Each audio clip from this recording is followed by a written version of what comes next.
Sinimulan na ni pambansang kamao Manny Pacquiao ang paghahanda para sa ika-4 nilang pagtutuos ni Juan Manuel Marquez. Ang target ni Pacman, may balik ang kondisyon ng kanyang katawan nung siya'y 25 anyos pa lamang.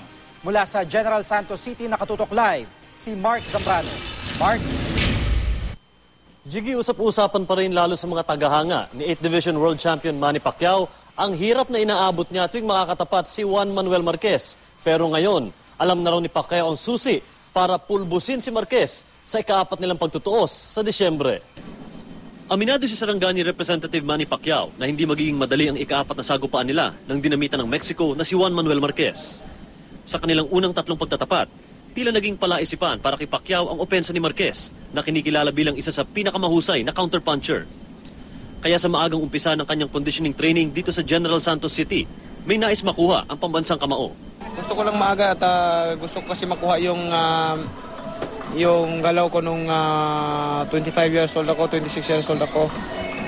Kailangan ko makuha yung more aggressiveness na ginagawa ko noon. Kaninang umaga, sinalubong ni Pacquiao ang pagsikat ng araw sa pamamagitan ng jogging sa Pedro Acharon Sports Complex. Sinundan ng volleyball game, kasali ang Team Pacquiao. Kinahapunan, sumabak siya sa unang round ng gym training. Dito inumpisahan ni Coach Buboy Fernandez ang punching bag, mitts, speedball at abdominal exercises para manumbalik ang bilis at timing ni Pacquiao. Mas nakakauhaw kasi itong pang-4 na labanan eh.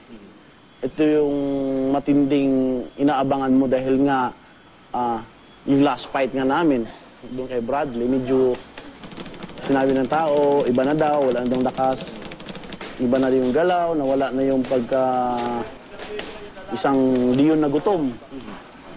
So, dito kasi may ilalabas niya eh. Pag itong Marquez, alam ko, may ilalabas niya to. Jiggy, nakatakdang tumulak papuntang Los Angeles, California si Pacquiao sa ikalawang linggo ng Oktubre para ituloy ang kanyang training sa Wildcard Gym. At yan muna ang latest mula dito sa General Santos City. Jiggy? Maraming salamat, Mark Zambrano.